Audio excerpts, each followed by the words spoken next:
안녕하세요. 저는 40대 초중반 평범한 회사원입니다. 결혼은 생각해보지도 않았던 제가 결혼해서 이혼까지 겪게 될 줄은 몰랐네요.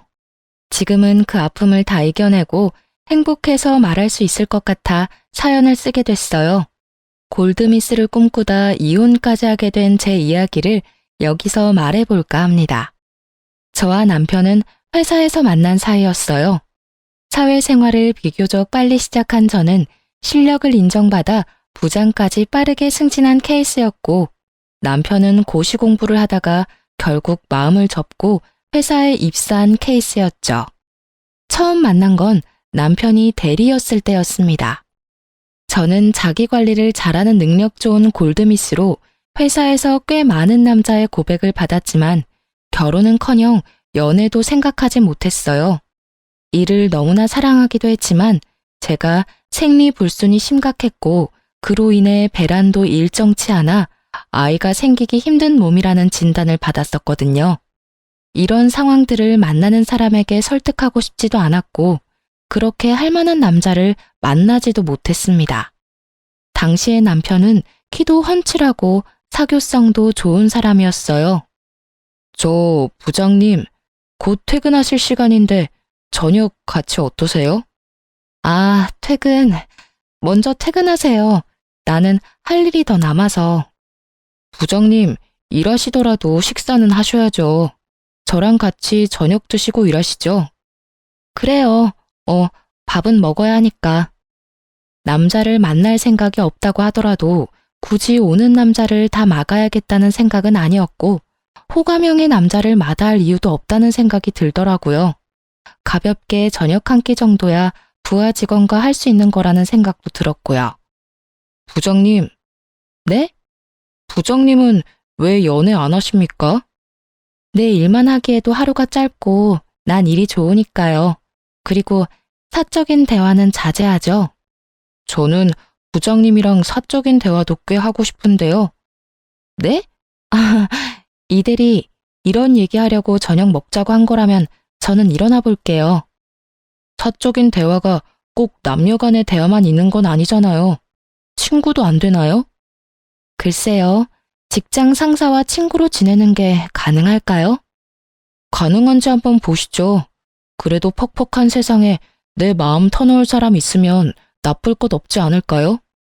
남편의 청산유수 같은 말에 홀린 듯 그렇게 남편과 가까운 사이가 되었고 그 인연은 반복되어 연인으로 이어졌습니다.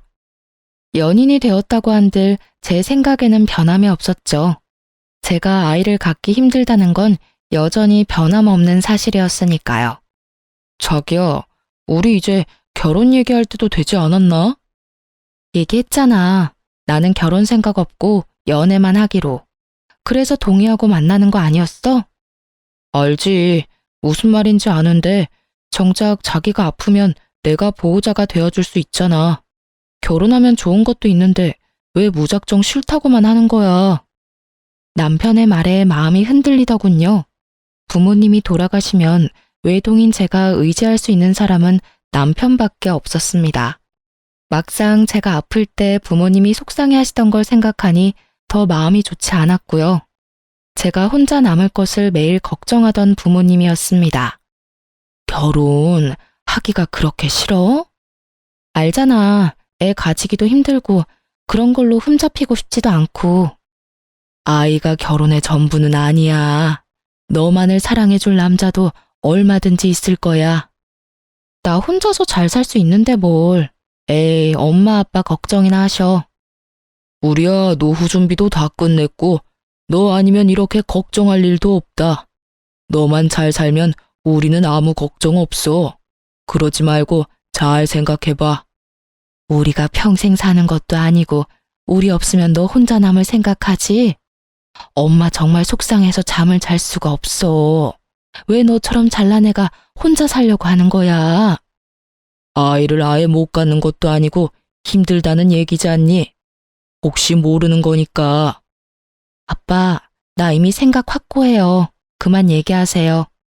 아이를 가질 수 없다는 이유 하나로 혼자 살겠다고 씩씩한 척 살아가는 제가 항상 마음에 걸린다던 부모님의 말씀이 머리에 스쳤습니다. 나 할 말 있어. 듣고 나서 나랑 헤어지겠다고 해도 붙잡지 않을게. 당신 선택 존중할게. 무슨 얘기인데 이렇게까지 얘기해? 나 생리 일정하지 않은 거 당신도 알지?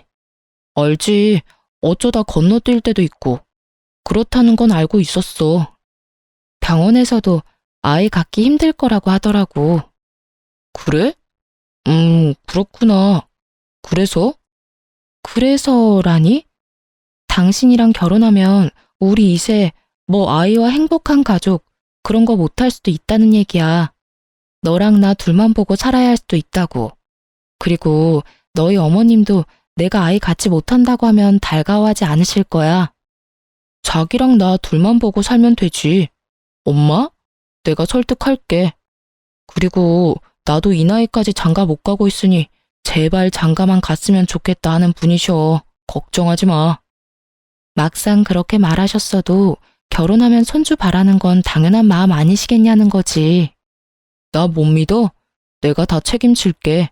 내 탓이라고 할게. 난 진짜 자기만 있으면 돼. 저 하나면 된다는 남편의 말에 결국 굳건했던 마음이 흔들렸고 저희는 결혼하기로 했습니다. 시어머님께도 제가 아이를 쉽게 가질 수 없는 몸이라는 것에 대해 알리고 결혼을 했습니다. 이런 상황도 솔직하게 말씀드리는 게 가족이 되기 위해서는 당연한 거라고 생각했어요. 남편 말대로 결혼조차 생각 못했던 아들인데 잘 부탁한다고 말씀하시며 결혼을 허락해 주셨습니다. 신혼생활은 회사 근처의 자가에서 생활을 하고 있던 제 명의의 아파트에서 시작하기로 했습니다. 남편이 모아놓은 돈이 별로 없다더군요. 어차피 남편의 경제 상황을 아예 모른 것도 아니었고 제가 넉넉하니 상관없다고 생각해서 큰 문제는 아니었습니다. 저보다 일을 늦게 시작했으니 당연한 듯도 했지만 혹시나 다른 이유가 있나 궁금해 물으니 얘기해 주더라고요. 남편에게는 14살 차이 나는 여동생이 있었습니다. 시아버님은 남편이 고등학생 때 사고로 돌아가셨고 남편이 가장 노릇을 해왔다고 하더라고요.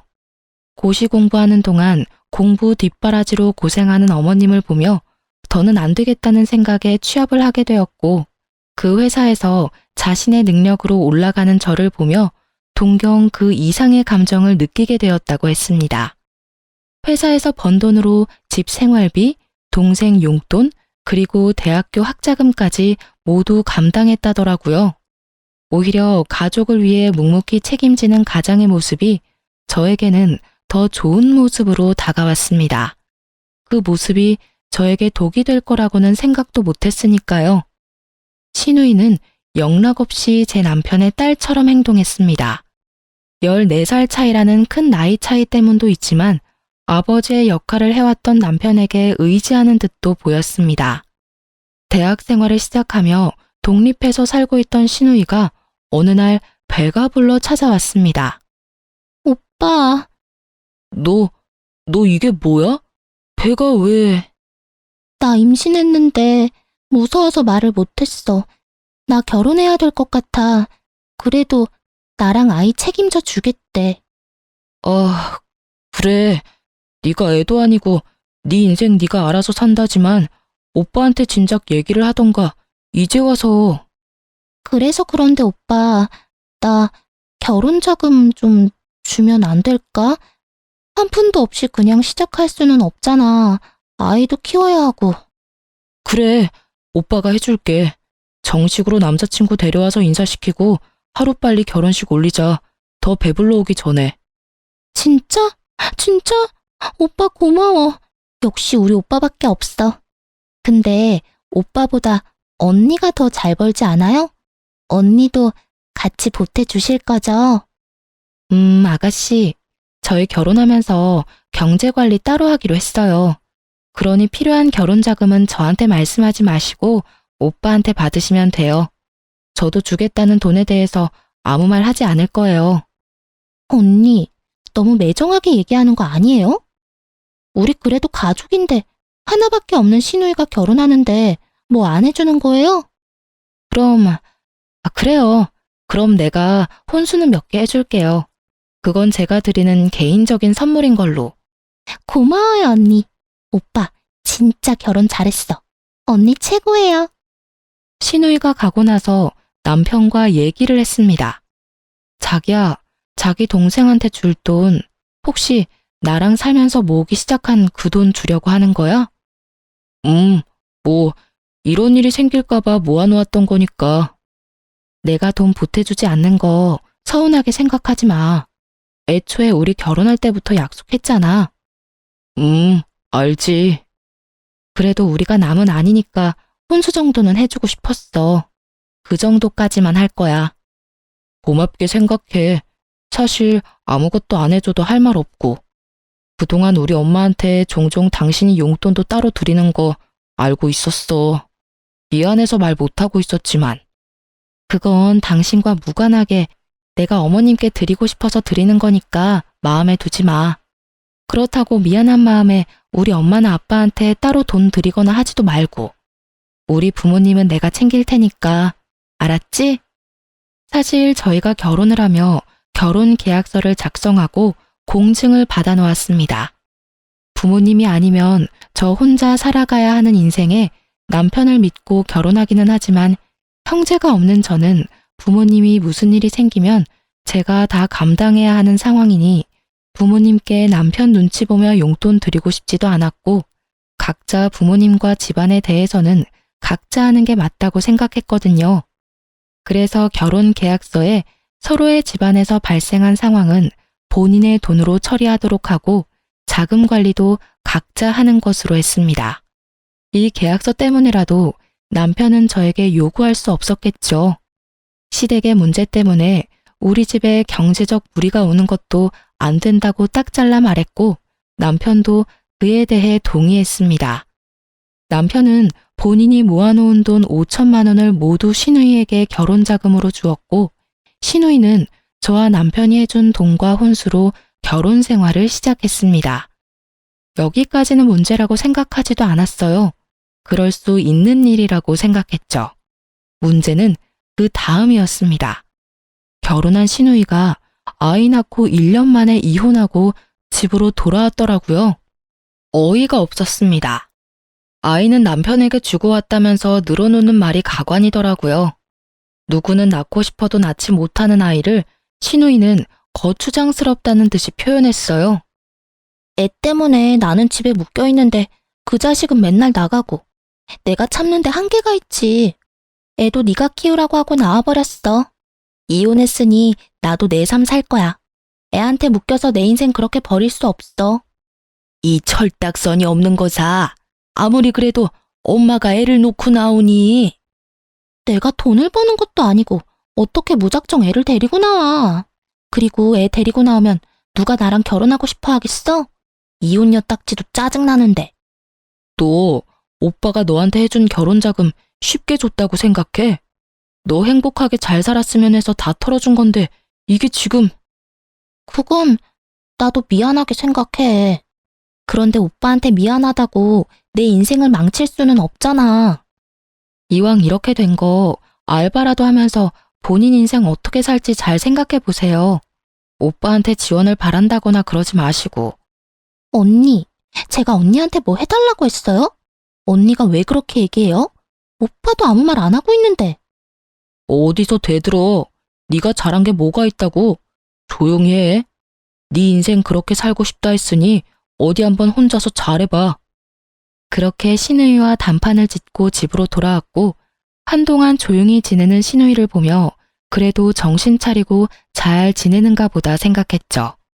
하지만 사람은 그렇게 쉽게 바뀌는 게 아니라더니 시누이라고 다를 게 없더군요.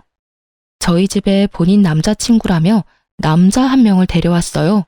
결혼하고 싶다고 그러더라고요. 이렇게 인사시킨다며 남자를 데리고 온 게 이혼하고 돌아온 지 불과 6개월 만이었습니다. 기가 막히더군요. 정신 차리고 살고 있나 했는데 그게 아니었어요. 남자 만나느라고 정신이 나가 있는 거였습니다. 그리고 남편과의 대화로 몰랐던 사실을 하나 더 알게 됐어요. 오빠, 언니, 제 남자친구예요. 저희 결혼하려고요. 네? 저기 지금 무슨 말을 하고 있는지 알아요?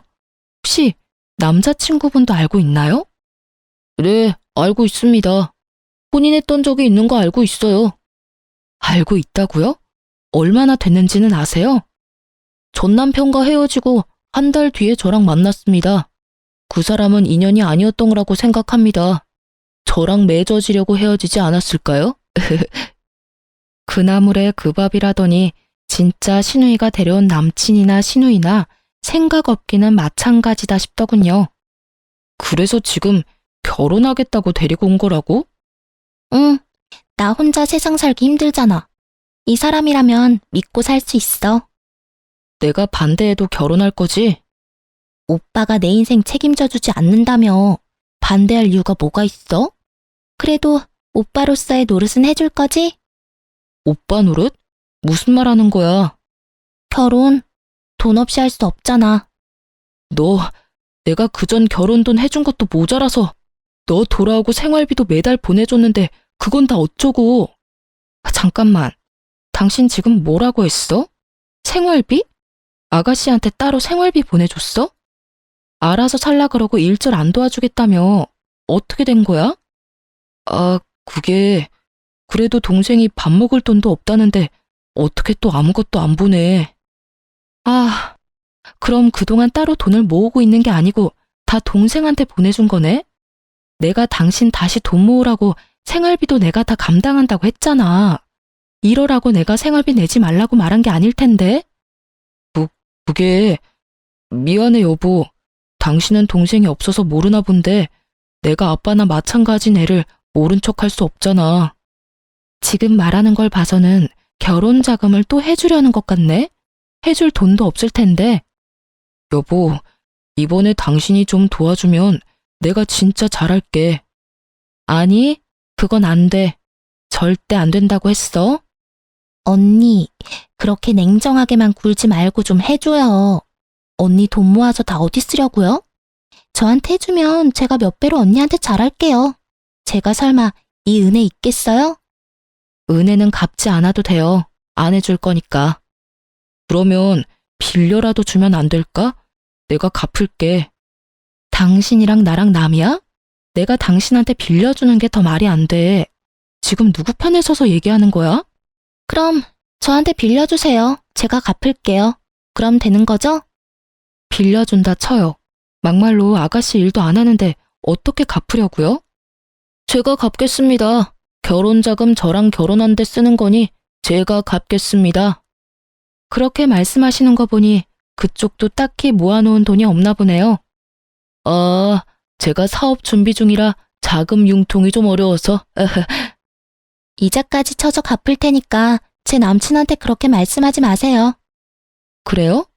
그럼 이럴 거 없네요. 알았어요. 빌려줄게요. 대신 차용증 받을게요. 그 차용증 공증도 받아놓을 거고요. 그렇게까지 해야 해요? 왜요? 안 갚을 거 아니잖아요. 갚는다고 했잖아요. 그럼 상관없지 않나요? 알겠어요. 쓸게요. 쓰면 되잖아요. 그렇게 신우이에게 결혼자금 5천만 원을 빌려주며 이자까지 주겠다는 신우이의 말처럼 차용증 내용을 써서 변호사를 통해 공증까지 받아놓았습니다. 사실 그 돈 안 받아도 상관없었어요. 받을 생각도 없었지만 신우이 말하는 태도가 좋지 못했고 남편도 말로만 혼낼 뿐 결국 신우이가 원하는 대로 다 들어주는 게 못마땅해서 겁이라도 주려고 변호사 앞에 데려다가 공증을 받은 거였어요. 그래야 정신 차리고 돈도 벌고 자기 스스로 일어설 수 있을 것 같더라고요. 아무리 그래도 남편 여동생인데 저도 사람인지라 미운 정이 들었는지 못 사는 모습 보고 싶지 않았고 언니 같은 마음으로 잘 살 수 있게 도와주고 싶었어요. 마냥 도와주는 것보다 이렇게 자립심을 키워주는 게 언니로서 더 위해주는 일이라고 생각했고요. 그렇게 신우이는 두 번째 결혼을 했고 이제는 진짜 우리에게 손 내밀 일 없을 거라고 생각했어요. 남편도 이번 일을 계기로 더 이상 도와주지 않겠다고 했고요. 다시 한번 이런 일 있으면 저도 참지 않겠다고 했습니다. 여기서 얘기가 끝나면 재미없겠죠? 네, 신우이가 또 찾아왔어요. 자기 남편과 함께. 저 사업 보증 좀 부탁드리려고 왔습니다. 제가 이번 사업 아이템 진짜 확실하게 성공할 자신 있거든요. 미래에 투자한다고 생각하면 나쁘지 않은 조건이야. 진짜 이 사람 머리 좋은 사람이거든? 오빠, 이 사람 믿고 보증 한번 서줘. 내가 결혼하면서 보증은 서주지 말자 약속하고 결혼했어. 이건 절대로 안 돼. 돌아가. 아, 오빠. 오빠한테도 좋은 거라니까. 보증만 서주면 이 사람 사업 시작할 수 있고 진짜 잘 될 거라고. 믿어달라니까. 여기 사업 계획서도 가지고 왔습니다. 투자라고 생각하시고 한번 봐주세요. 볼 것도 없고 해줄 생각도 없어요. 돌아가요. 단호한 남편의 모습에 조금은 안심했습니다. 신우이야 정신 못 차리는 게 하루 이틀 일이 아니니 또 시작이구나 하고 싶었지만 남편은 그래도 나랑 헤어질까 무섭긴 한가 보다 했어요. 하지만 아니더군요. 저 몰래 따로 만나 신우 남편 보증을 서줬더라고요. 비밀은 그렇게 오래가지 못하고 발각됐습니다. 내가 보증만은 절대로 안 된다고 했잖아. 그것도 모자라서 나 몰래 해줘? 차라리 대놓고 해준다고 하지. 이제 나를 속이고 몰래 해준다고? 내가 앞으로 당신을 뭘 믿고 살아? 자꾸 찾아와서 해달라고 하니까 더 거절을 못하겠더라고. 아, 이건 나랑 헤어진다는 의미로 받아들여도 되지? 지금 이혼하자는 거야? 이게 이혼 얘기까지 나올 일이야? 지금은 내가 너무 화가 나서 당신 보고 싶지도 않고 얘기해봤자 좋은 소리 안 나와. 나가. 이 집에서 나가라고. 진짜 잘 생각하고 얘기해. 우리 둘 일도 아니고 고작 보증 서준 거로 이혼이라니. 고작? 고작이라 그랬어? 이건 우리 신뢰의 문제야. 생각할 시간이 필요해. 나가줘, 이 집에서. 남편은 집을 나가 시어머니 집으로 향했는지 곧장 시어머니께 전화가 왔습니다. 애미야, 여동생네 보증 하나 서줬다고 이혼이라니? 이게 말이니? 가족끼리 보증 그게 뭐 못할 일이라고 이렇게까지 한다니? 어머니, 이건 아범과 저 신뢰가 깨진 문제예요. 결혼할 때 보증만큼은 친한 친구, 가족 모두 서지 않기로 했어요. 그리고 저도 많이 참았습니다. 아가씨 일로 싸우는 거? 저도 이제 지쳐요. 엄마, 나 바꿔줘봐. 저기요, 언니. 아가씨, 어때요? 아가씨 때문에 오빠가 이혼하게 생겼네요? 언니, 저도 언니가 하는 말에 그동안 상처 많이 받았지만 가족이라 참았는데요. 진짜 이제 못 참겠네요. 언니 그 돈 모아서 다 어디에 쓸 건데요? 어차피 애도 못 낳잖아요. 키울 애가 있는 것도 아니고. 그 돈 모았다가 자식 물려주지도 못하면서 내가 오빠 동생이면 언니 동생이기도 한 거 아니에요? 언니는 동생도 없잖아요. 내가 딸이라 생각하고 나한테 잘해주는 게 그렇게 힘들어요? 그러면 우리 오빠랑 결혼은 왜 했어요? 언니 없을 때 우리 남매 사이 좋았어요. 언니 때문에 우리 오빠 이상해지고 나랑 사이 안 좋아지고 있는 거 알아요? 이런 게 적반하장이다 싶었습니다. 잘해줘 봐야 기억도 못하고 물에서 꺼내주면 보따리 내놓으라던 옛말이 하나 틀리지 않다는 걸 알았습니다. 제가 이 상황에서 벗어나는 건 이혼밖에 없겠다 싶었어요. 남편이랑 더 얘기할 것도 없었습니다. 전화로 저렇게 함부로 얘기하는 신우이를 가만히 놔두고 옆에서 묵묵히 듣고 있었던 건 이 상황, 이 말에 모두 동의한다는 것밖에 안 되는 거였어요. 제가 이혼을 하기로 마음먹은 이상 제대로 잘라내야겠다고 생각했습니다. 전 혼자서도 세상을 살아내야겠다고 생각하고 늘 대비해오던 사람이었기 때문에 이런 상황에 대해서도 대처해 놓았어요. 제 성견지명이 빛을 발하는 순간이었습니다. 결혼 계약서와 신우이에게 빌려준 돈에 대한 차용증을 들고 시댁으로 향했습니다. 이게 뭐니? 결혼 계약서? 너희 이렇게 남보다도 못하게 살고 있었니? 부부 사이의 계약서라니?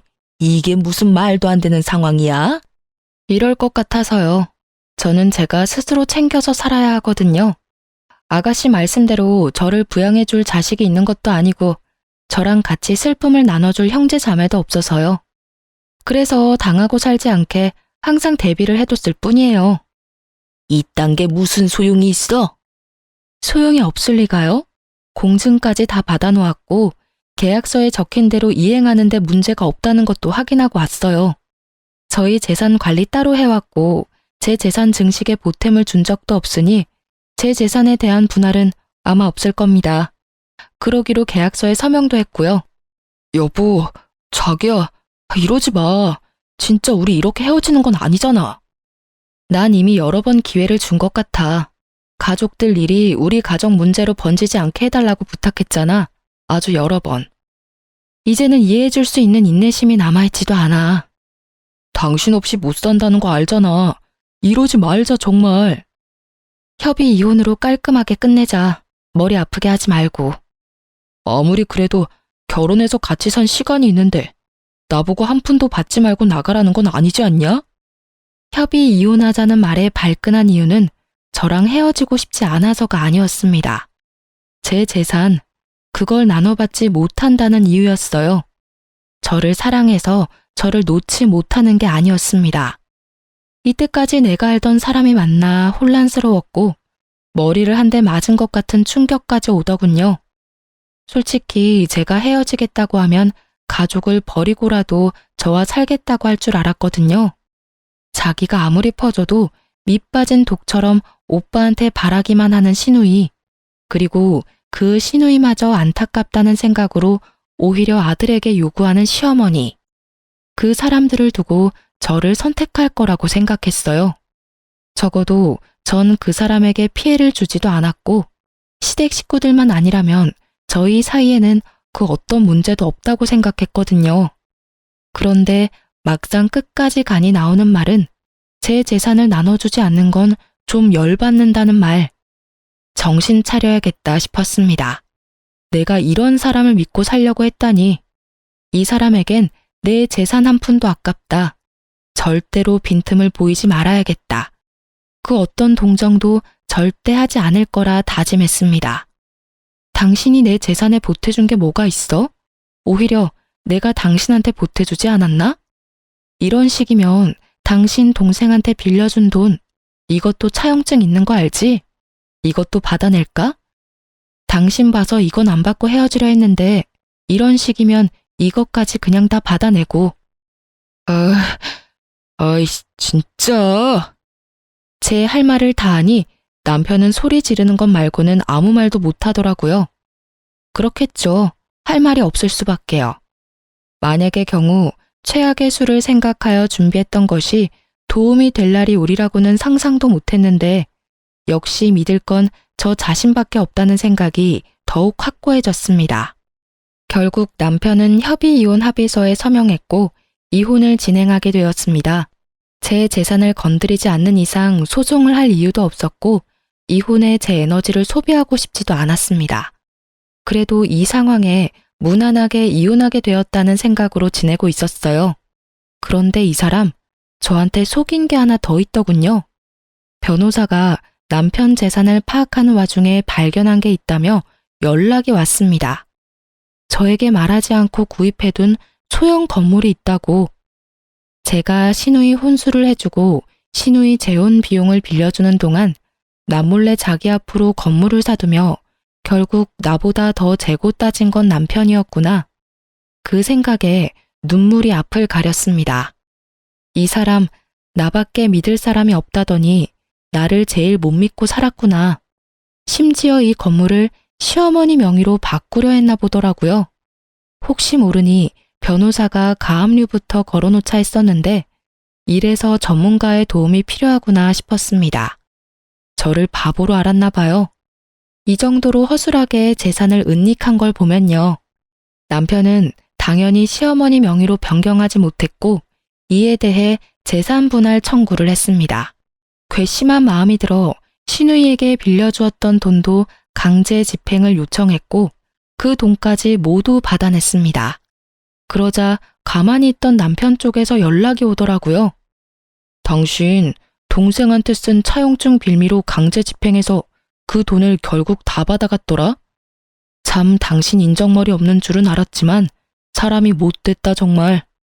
우리가 지금은 이 지경이어도 가족으로서의 정이라는 게 있는데 이런 식으로 나와? 나라고 아무것도 몰라서 가만히 있었던 줄 아나 봐? 참 말 한번 뻔뻔하게 한다. 우리가 가족이라고? 가족이어서 건물 있다는 것도 속이고 네 여동생이 잘못돼서 이렇게 된 우리 상황 생각 안 하고 나한테 인정머리 없다고? 그래, 네가 아는 게 뭐길래 이렇게 말하나 한번 드러나 볼게. 너만 변호사 있는 줄 아냐? 나도 변호사 있거든? 장인어른이 준 돈이 있다는 얘기도 안 했더라? 야, 너도 그렇게 철저히 숨겼으면서 나를 욕할 입장은 아닌 것 같은데?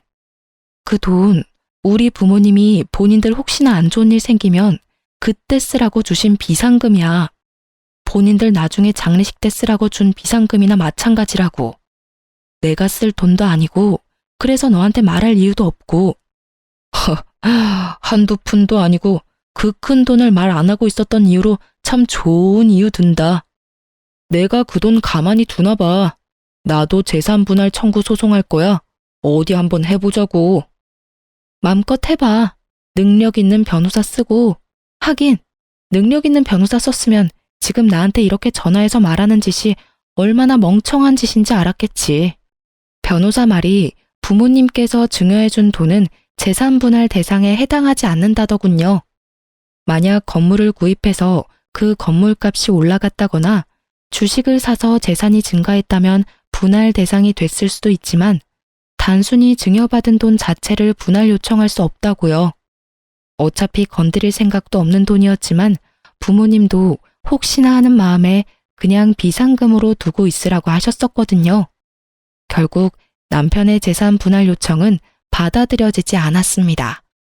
본인의 건물값이 구입했을 때보다 꽤 올라 저는 많은 재산 분할을 받게 된 것에 비해 본인은 받은 게 없으니 열이 꽤 받았는지 핸드폰에 불이 날 정도로 전화를 해대더군요. 받아봤자 들을 말 뻔했고 하고 싶은 말도 없던 저는 다시는 연락하지 말라는 문자와 함께 번호를 차단했습니다. 그렇게 남편과는 더러운 꼴을 다 보고 이혼하게 되었습니다. 이혼 후에도 계속 같은 회사에 근무했던 저와 전 남편은 듣고 싶지 않아도 서로의 소식을 들을 수밖에 없었습니다. 한동안 눈치 보며 저에게 남편 얘기를 하지 않던 직원들이었지만 아무리 쉬쉬해도 들리더라고요. 서로 같은 회사 근무하고 있다고 하더라도 근무 부서가 달랐고 근무 층수도 달랐기 때문에 마주칠 일은 많지 않았습니다. 꼴 보기 싫었을 텐데 그만두지 않은 이유요? 제가 그 사람 때문에 굳이 피해볼 필요가 있을까 싶었습니다. 이혼의 원인이 저 때문도 아니었고 따지고 보면 남편도 아닌 가족이 이유였기 때문에 사람들에게는 성격 차이로 이혼했다고 말했고 남편이 저에게 그렇게 더러운 꼴까지 보인 줄은 몰랐겠죠. 몇 년이 지나고 회사에는 큰일이 생겼습니다. 웅성대는 직원들에게 무슨 일이냐고 묻자 말하기를 주저하더라고요. 무슨 일인데 이 난리야? 아, 그게 부장님, 뭔데? 큰일이야? 재무부 직원이 공금 횡령을 했대요. 횡령? 누가 그렇게 멍청한 짓을? 그 부장님 전 남편분이라던데요. 어? 이 대리 말하는 거야? 네, 심지어 요번이 처음도 아니래요. 얘기를 듣자 하니 이혼한 저조차도 안타깝다 싶을 정도로 처절하더군요. 저와 이혼 후 시누이 남편의 사업은 결국 망했고 그 사업에 보증을 서준 남편이 그 빚을 다 떠안게 됐답니다. 억 단위의 빚이 생기니 버는 족족 다 차압당하게 되었고 생활도 좋지 않았다네요. 그래서 사는 게 녹록지 않으니 뭐라도 해보겠다 싶어서 공금 쪽에 손을 댔나 했는데 알고 보니 횡령이 처음이 아니었습니다. 저랑 살기 전부터 조금씩 횡령을 해왔더라고요. 전부터 조금씩 해오던 공금 횡령으로 주식 투자를 해 돈을 불려 그 돈으로 건물을 샀더라고요. 그렇게 겁없이 계속 횡령을 해오다 이번에 회사 감사가 진행되며 걸리게 되었고 해고는 당연한 결과였습니다.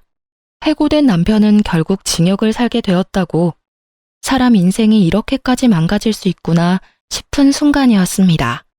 저와 같이 살던 사람이 징역까지 살다니, 드라마에서나 있을 일이 이렇게 내 주변에도 벌어질 수 있는 거구나 싶었어요.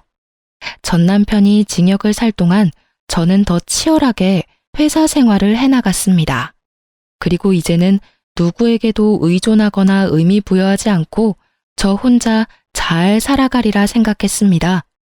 인연이라 생각했던 사람이 참 좋지 못했으니까요. 그런데 인연은 따로 있다더니 제가 이 사람을 만나려고 그랬을까요? 회사 거래처에서 만난 사람의 다정한 모습에 또 한 번 사람을 믿고 싶어지더라고요. 겁도 났습니다. 전 남편도 분명 처음에는 좋은 사람이었고 좋을 거라 생각했기 때문에 혼자 살려 했던 제 인생을 걸 만큼 사랑해서 결혼했던 거니까요. 그러나 한편으로는 그런 생각도 들더라고요. 내가 그 못난 사람 때문에 나에게 다가온 좋은 인연까지 놓쳐야 하는 걸까?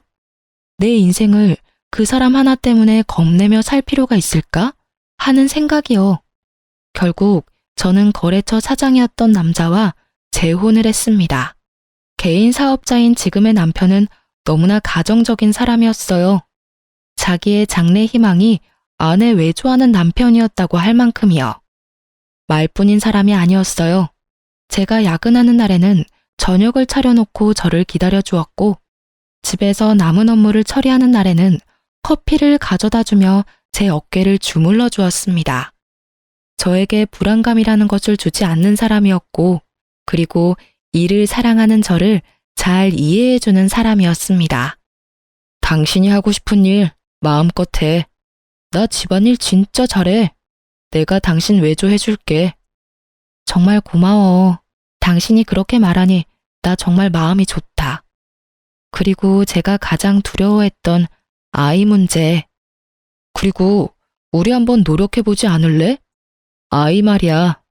물론 아이 없이 당신과 둘이어도 너무너무 행복해. 근데 지나가는 아이들 보고 당신 슬픈 눈 하는 거 너무 마음 아파.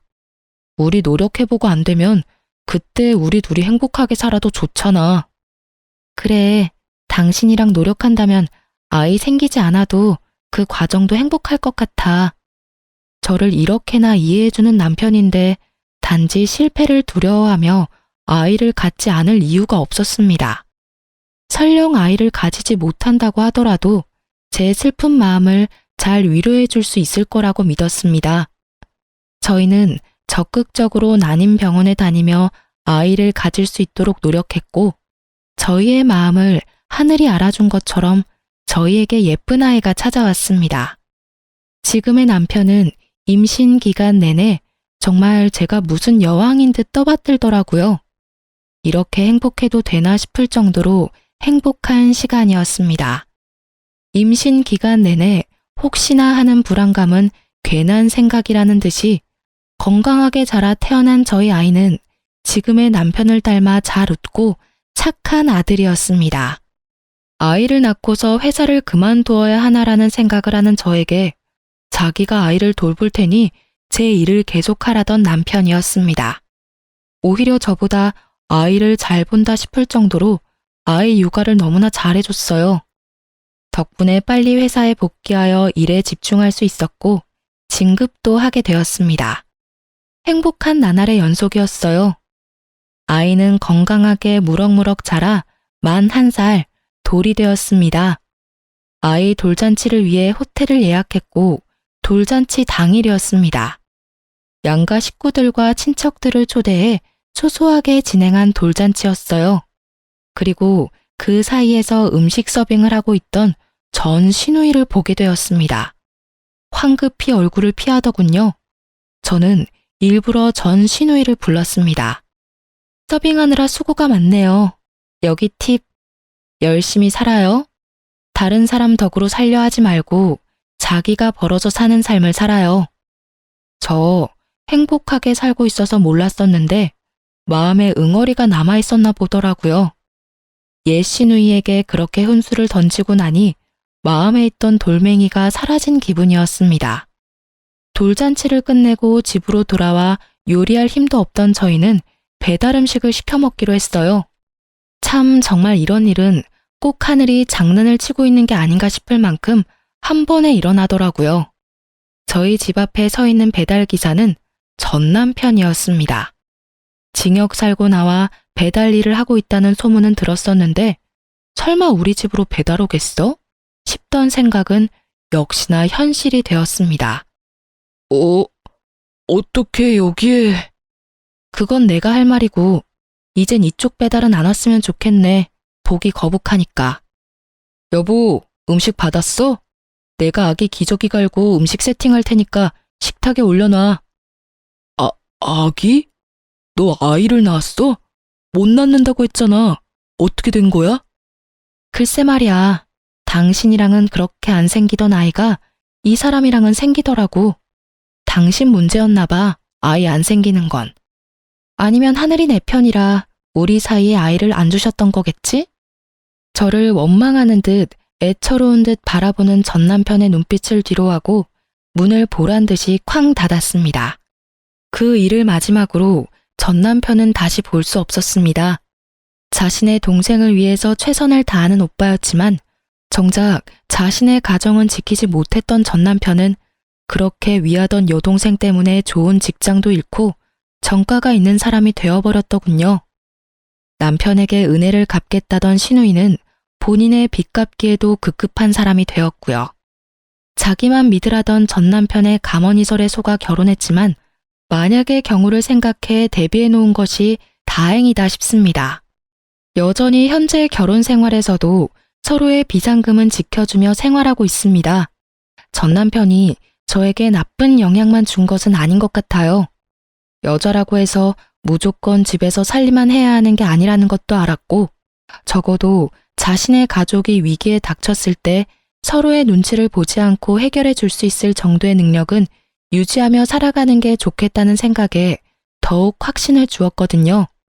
그리고 가정을 이루었다면 무엇보다 그 가정에 충실해야 하는 게 맞잖아요. 제 가치관이 틀리지 않았다는 걸 몸소 증명해준 전 남편. 만일 전 남편이 신우이나 시모가 아닌 저를 선택했다면 지금의 상황도 조금은 달라져 있을까요? 글쎄요. 전 결국 전 남편은 똑같이 우리가 아닌 자기 가족만을 선택했을 거라 생각합니다. 가족의 개념이 저와는 다른 사람이었다고 생각하니까요. 저와 같은 가치관을 가진 지금의 남편은 저와 같은 생각을 많이 하는 사람이어서인지 저의 의견을 많이 존중해주며 의견의 차이가 난다고 하더라도 그 중간점을 잘 찾아 타협해 나갈 줄 아는 지혜로운 사람이네요. 무엇보다 여전히 절 많이 아껴주고 절 존중해주고 있습니다. 저희에게 찾아온 보물 같은 아이도 별 탈 없이 잘 크고 있고요. 인연이 아니라면 놓을 줄도 알아야 진짜 좋은 인연을 잡을 수 있다는 걸 알았네요. 인연과 함께라면 기적이 일어날 수 있다는 것도요. 제가 계속 신우이와 시댁을 향해 희생하다 못해 저에게까지 같이 희생하기를 강요하는 전 남편과 같이 살았다면 지금의 이런 행복한 삶은 살 수 없었겠죠.